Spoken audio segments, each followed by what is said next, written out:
যখন উপরে উঠে, যখন হাতের ভিতরে চলে যায়, বিমানটাকে দেখা যায় না। আসমানের মধ্যে তো বিমান যেতেই পারবে না, গেলে উপরে চাইছে। তো আমার আল্লাহ রাব্বুল আলামিন 7টা আসমান স্তরে স্তরে বানাই দেন। আয়াতের মধ্যে পাওয়া যায় আসমান জমিন আল্লাহ তাআলা 6 দিনে বানাইছেন। কয় দিনে? কোথাও পাওয়া যায় আল্লাহ তাআলা জমিনটাকে খলাকাল আরদ ফি ইয়াওমাইনি, জমিনটাকে 2 দিনে বানাইলেন।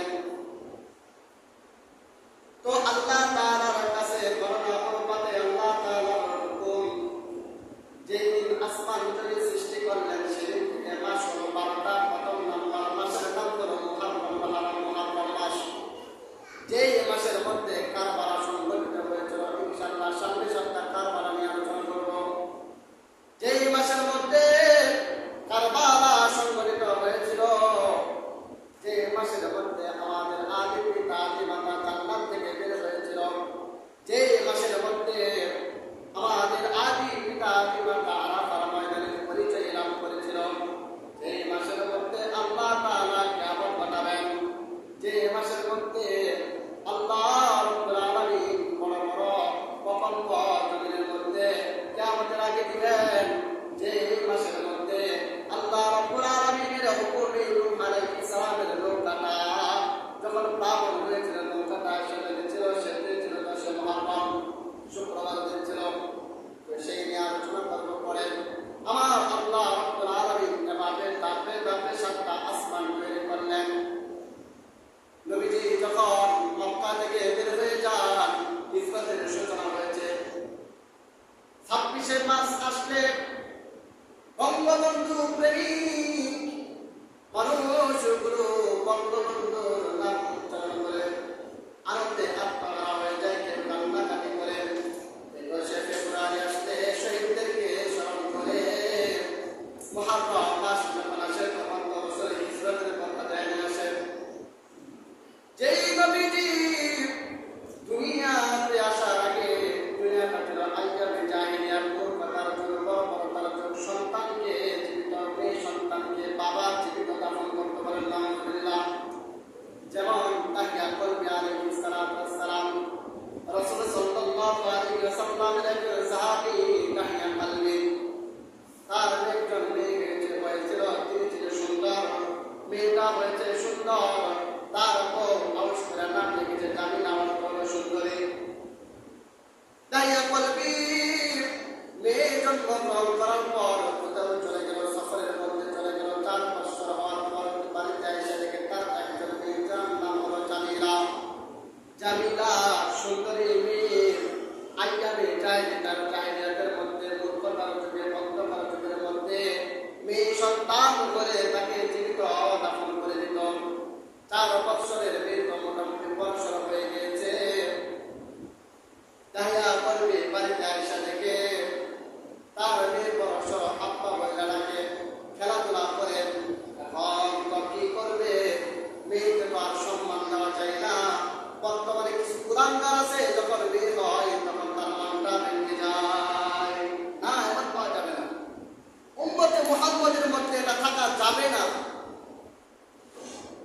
যেই নবীজি আয়েশা আইয়ামে জাহিলিয়াতকে দূর করে দিয়েছে, মেয়ের সম্মান বাড়িয়ে দিয়েছে, যদিও মেয়েরা তাদের সম্মানকে ধরে রাখতে পারে না, তাদের সম্মান অনেক উপরে। আপনার মেয়ে হয়েছে, মেয়ে হলে কি লাভ?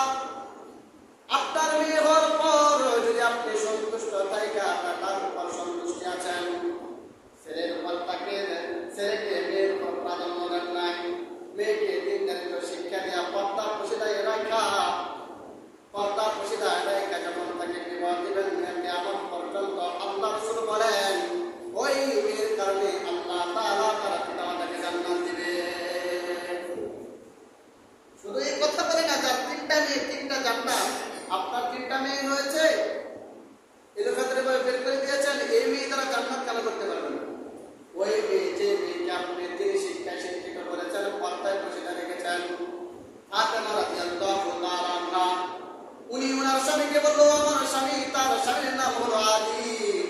স্বামীকে বললো, স্বামী আমি যখন মারা যাব, রাত্রে রাত্রে আমাকে দাফন করে ফেলবেন। তার কারণ হইল আমাকে কোনো দেখে না। যদি আপনি সাহাবে কেরামের অপেক্ষায়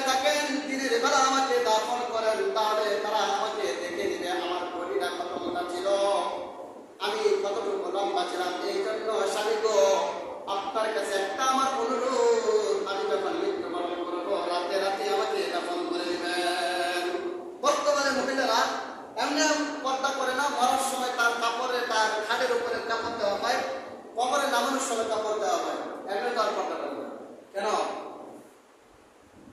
এই জন্য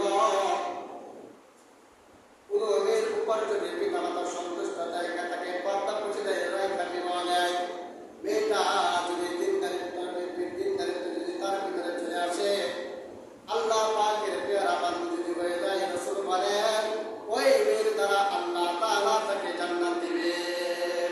আর না হলে মেয়ের দ্বারা যদি তসলিমা নাসরিনের মতো হয় তাহলে জাহান্নামে যেতে হবে মেয়ের কারণে। আপিয়ার মতো যদি হয় তাহলে জাহান্নামে যেতে হবে মেয়ের কারণে। আল্লাহ রাব্বুল আলামিন আমাদেরকে হেফাজত করুন।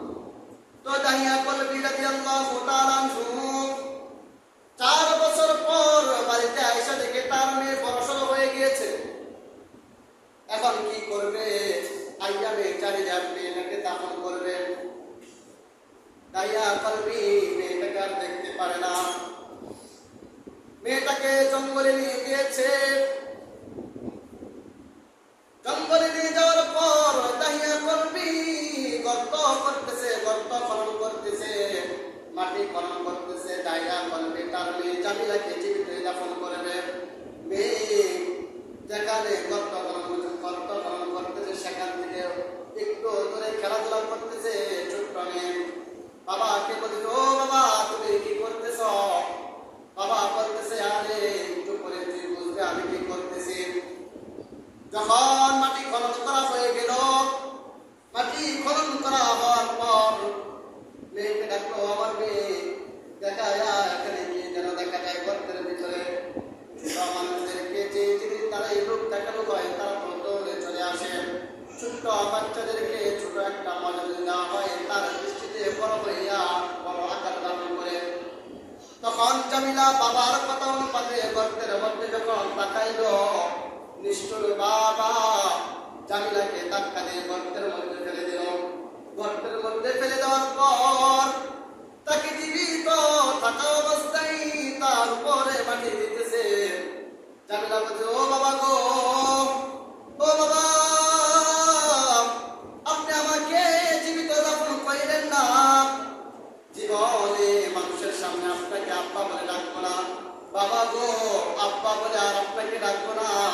আমার দ্বারা যদি আপনার বেঁচে হয় বাবা গো, মানুষের সামনে আপনাকে আপনি যে আমার বাপ সে পরিচয় দিব না, তবু আপনি আমাকে জীবনে বাঁচান, আপনি আমাকে জীবিত দাফন করিলেন না।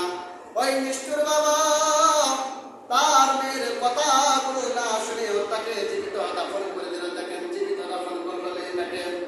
এক পর্যায়ে যখন আল্লাহ তাআলা দাহিয়া কলবিকে দিনের ঢুকাই দিল তার ভিতরে, রাসূল সাল্লাল্লাহু আলাইহি ওয়াসাল্লামের কাছে আয়েশা দাহিয়া কলবি বলছে, ইয়া রাসূলুল্লাহ ইয়া হাবিবাল্লাহ আমি কালিমা পড়ে মুসলমান হয়েছি।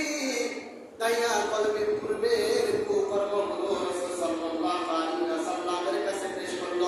রাসূল বললেন, দাহিয়া কলবি আল্লাহ তাআলা তোমার পিছনের সমস্ত গুনাহ মাফ করে দিয়েছে।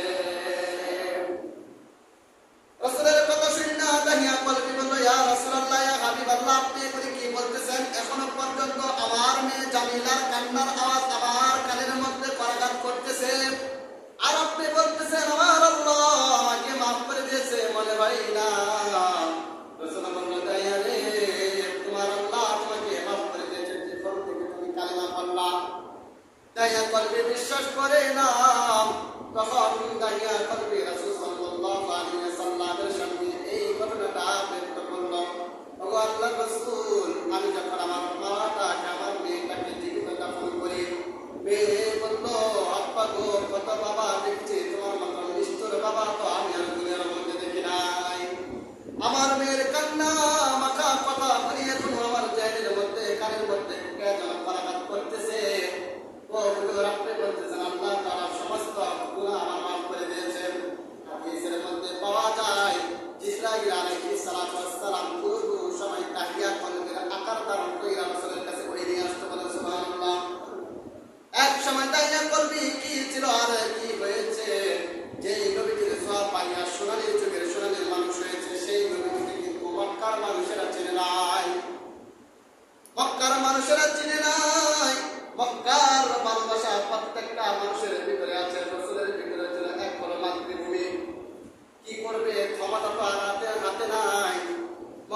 কাফেররা অগ্নি পূজক রাসূলকে মক্কা থেকে বের করে দেয়।